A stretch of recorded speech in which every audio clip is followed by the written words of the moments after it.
10वीं और 12वीं कक्षा के सभी मेधावी विद्यार्थी जो यहाँ हैं और जो नहीं हैं, उन्हें भी इस अवसर पर मैं बधाई देता हूँ और शुभकामनाएं भी देता हूँ।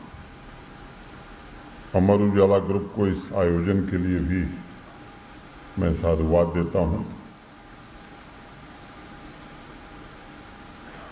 मुझे लगता है कि आज जो विद्यार्थी यहाँ उपस्थित हैं वो भाग्यशाली हैं, क्योंकि ऐसे समय में आप स्कूल और कॉलेज में हैं जबकि न सिर्फ पूरे एजुकेशन सिस्टम में बुनियादी बदलाव हो रहा है, बल्कि भारत बड़ी तेजी से विश्व की एक बड़ी उभरती हुई अर्थव्यवस्था भी बन रहा है। इस कार्यक्रम में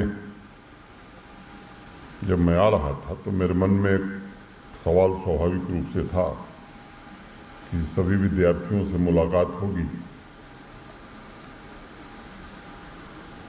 तो उनसे क्या बातचीत करूंगा। मुझे लगा कि उनसे एक सवाल जरूर करने की आवश्यकता है,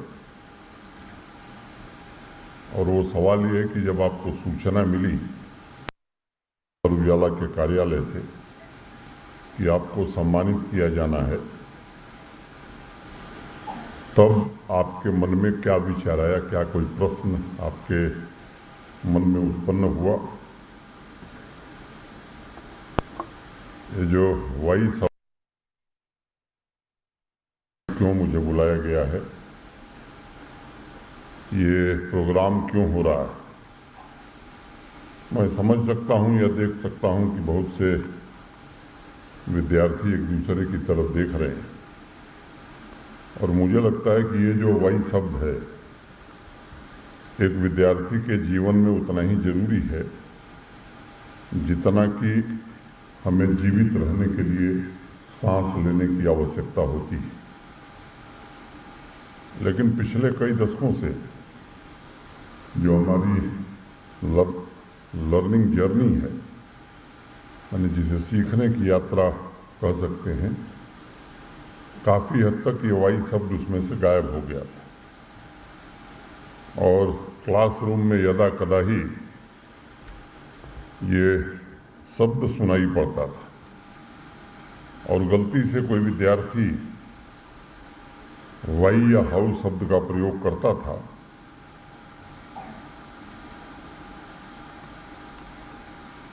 तो पूरा क्लास उसे घूर घूर के देखता था कि उसने कोई बड़ी भारी गलती कर दी है। अमेरिका के एक प्रोफेसर जॉन कोहेन ने कई वर्षों पहले एक शोध किया, रिसर्च किया, और उसका नतीजा ये था कि एक 5 साल का बच्चा हर रोज लगभग 300 सवाल पूछता है, और 15 साल का बच्चा हर रोज 3 सवाल पूछता है। उन्होंने लगभग 35,000 विद्यार्थियों का एक सर्वे किया। अब ये कौन सा पढ़ाई का तरीका है जिसमें 10 साल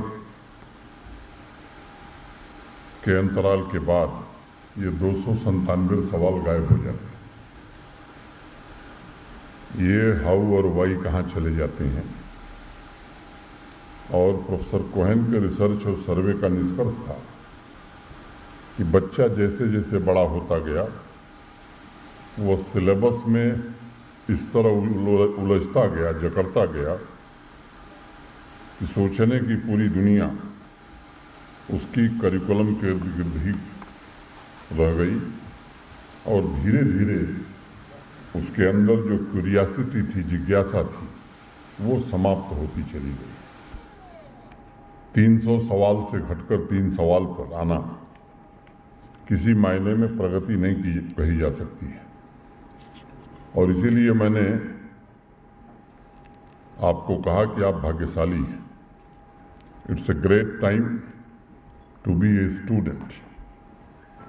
क्योंकि कई दशक बाद हमारे देश में वर्तमान प्रधानमंत्री श्रीमान नरेंद्र मोदी जी और उनकी सरकार के कारण एक ऐसी एजुकेशन पॉलिसी उपहार में मिली है आपकी जनरेशन को, जो सिलेबस से अलग हटकर एक विद्यार्थी के अंदर जिज्ञासा, क्यूरियोसिटी जागृत करती है।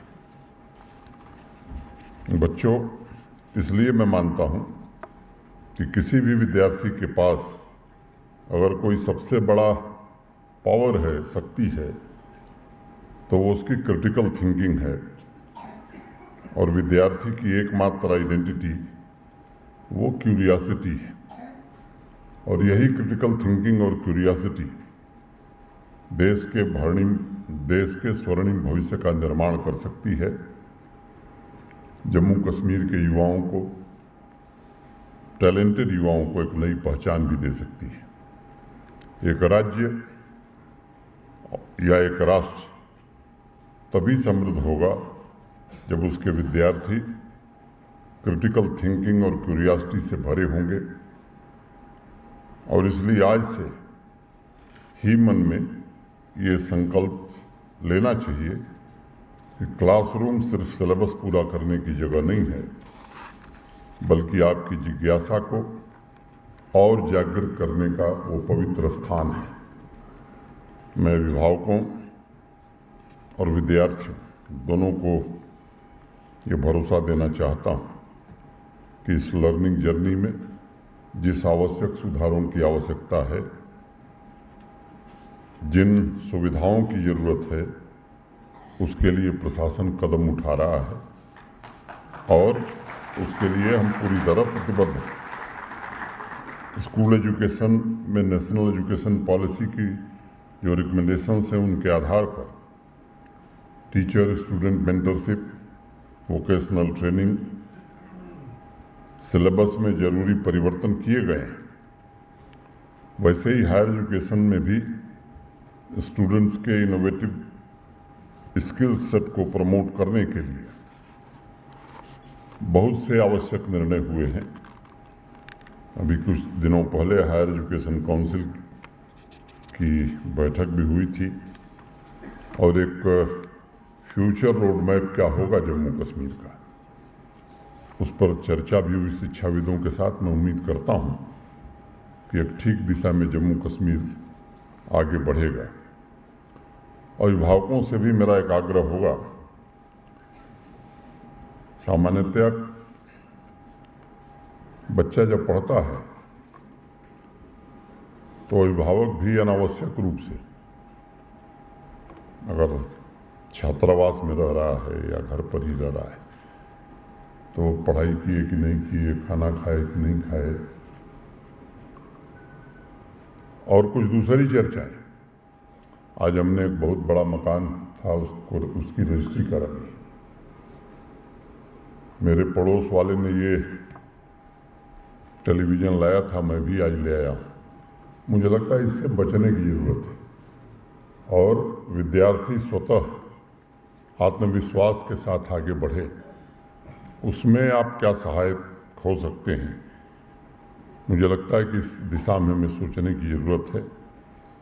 शुरू में अभिभावक चाहते हैं कि बच्चा पहला कदम चले, बच्चा कुछ बोले, और उसके बाद हर एक कदम पर वह उसे प्रोत्साहित करें, ये आवश्यकता होती है।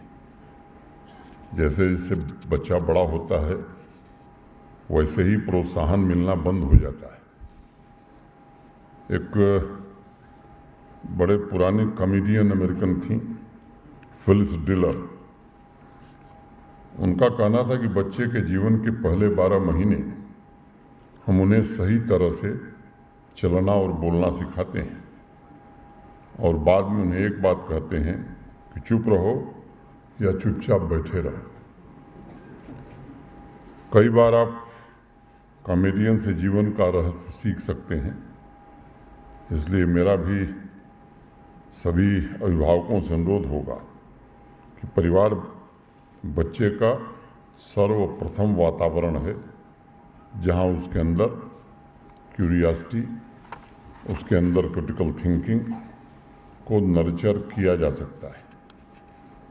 सभी टीचर से भी मेरा विनम्रतापूर्वक अनुरोध होगा कि जिस प्रकार नई एजुकेशन पॉलिसी बच्चों में critical thinking, scientific temper, curiosity को जागृत करने की बात करती है, वही पॉलिसी टीचर्स को भी दशकों बाद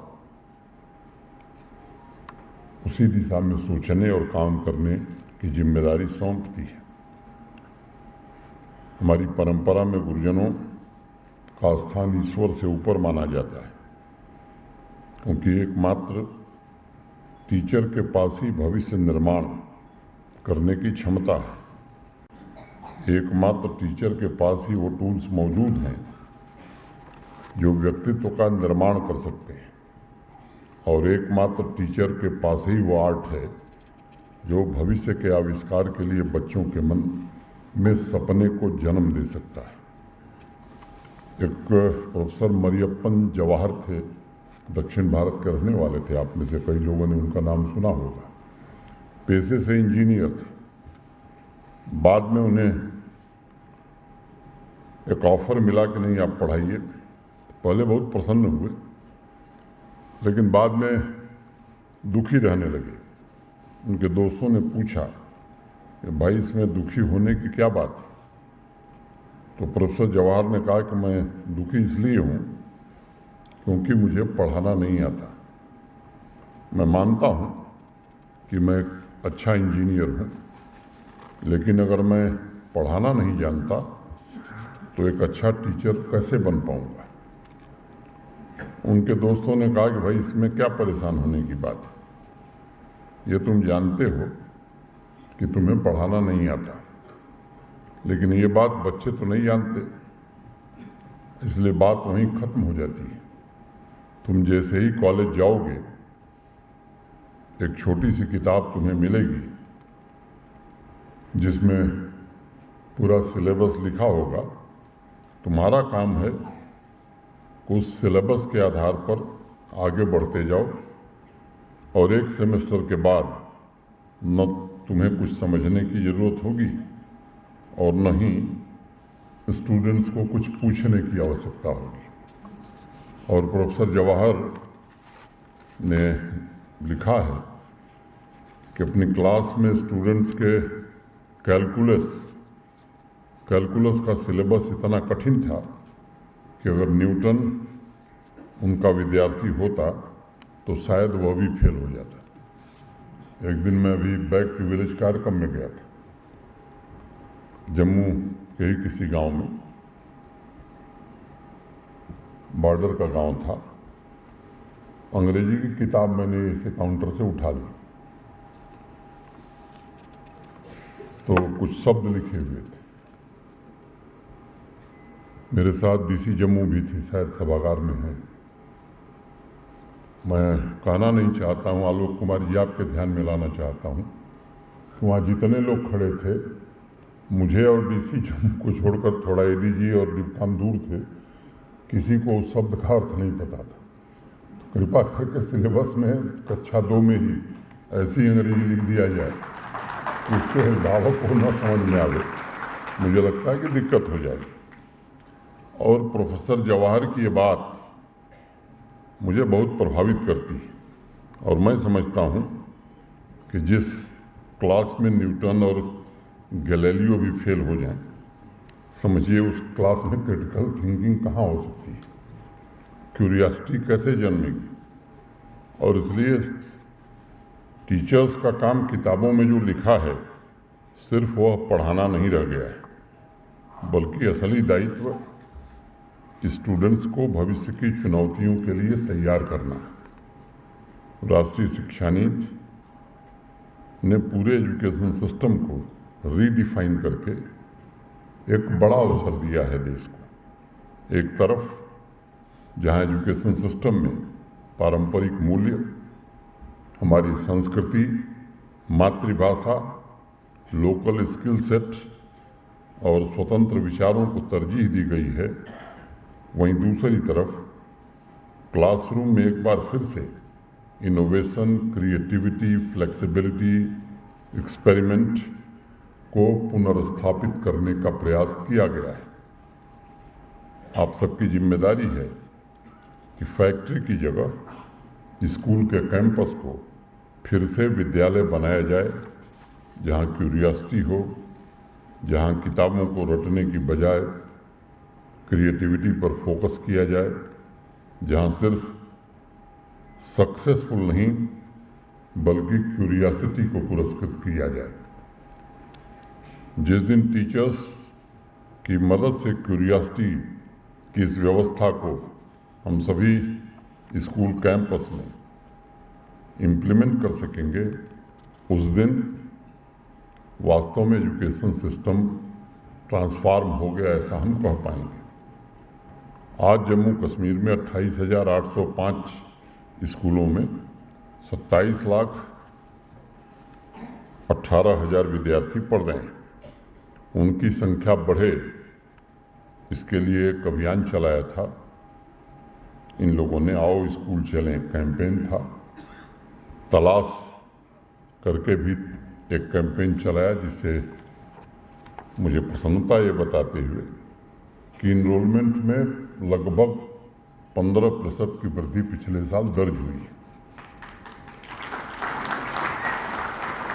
इंफ्रास्ट्रक्चर की दृष्टि से भी, चाहे वो हॉस्टल हो, अटल टिंकरिंग लैब हो, या ढेर सारे काम पिछले दिनों किए जा रहे हैं। शिक्षा का उजाला दूर दूर तक पहुँचे, इसकी व्यवस्था सुनिश्चित करने की कोशिश हो रही है।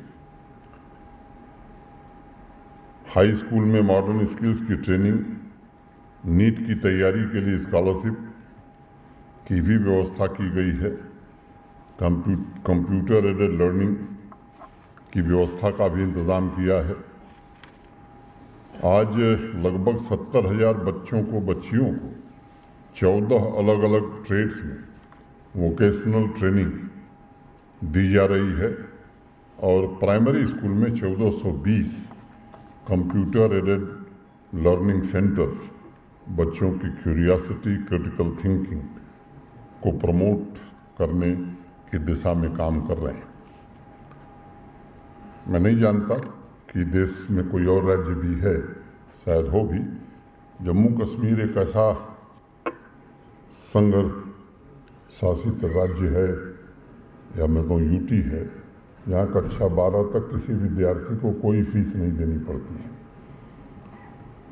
स्कूल बैग भी दिया जाता है फ्री में, पुस्तकें भी दी जाती हैं फ्री में। और अगर छात्रवृत्ति की संख्या में देखूं तो अगर प्रतिशत के हिसाब से निकालेंगे तो देश के किसी राज्य से ज़्यादा छात्रवृत्ति संख्या की दृष्टि से जम्मू कश्मीर के विद्यार्थियों को दी जा रही है। एजुकेशन हर एक स्टूडेंट की अद्वितीय प्रतिभा को निखारने का अवसर मिले, उसे मेधावी बनाने का अवसर प्रदान करे, ये कोशिश है। जीवन में आपके सामने अनेक चुनौतियां आएंगी, लेकिन कभी भी अपनी ये जो लर्निंग जर्नी है उस पर हावी नहीं होने देना है।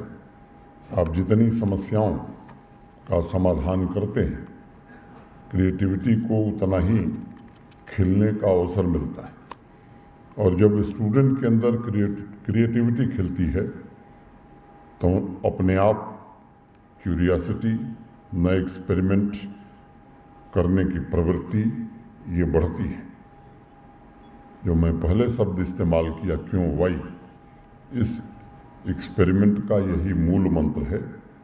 सभी विद्यार्थी भविष्य में अपने इंडिपेंडेंट थिंकिंग, अपनी इंडिविजुअल ग्रोथ पर ध्यान केंद्रित करें, राष्ट्र निर्माण के लिए पूरे समर्पण की भावना से काम करें, ऐसी मैं प्रभु से प्रार्थना करता हूँ। फिर से एक बार आपको मैं हृदय से बहुत बहुत शुभकामनाएं देता हूँ। और जब अभी फोटोग्राफी हो रही थी तो एक बार आपने ध्यान किया होगा कि एक बार विज्ञान वर्ग के विद्यार्थी आए और दूसरी बार कहा गया arts, commerce and home science. तो पहली बार मैंने सुना कि होम साइंस न आर्ट्स में है, न साइंस में है, न कॉमर्स में। तो मुझे मेरे मन में रहा नहीं गया। मैंने अपने एडवाइजर साहब से और प्रिंसिपल सेक्रेटरी एजुकेशन से पूछा कि भाई ये home science, art, science, commerce किसी में नहीं है। तो उन्होंने कहा नहीं साहब ऐसा नहीं है। तो मुझे लगता है कि कभी कभी थोड़ा ज़्यादा सतर्कता बरतने की ज़रूरत है, नहीं तो दुविधा बड़ी क्रिएट हो जाती है। मैं खुद ही दुविधा में आ गया था। ये होम साइंस सब्जेक्ट जो है ये किसके अंतर्गत आता है। मैं फिर से अमर उजाला परिवार को हृदय से साधुवाद देता हूँ। डाउनलोड करें अमर उजाला ऐप और पाएं खबरें लगातार। अगर आप ये वीडियो YouTube पर देख रहे हैं तो हमारे चैनल को सब्सक्राइब करें और बेल आइकन को दबाना ना भूलें। अगर आप Facebook पर ये वीडियो देख रहे हैं तो हमारे पेज को लाइक करें।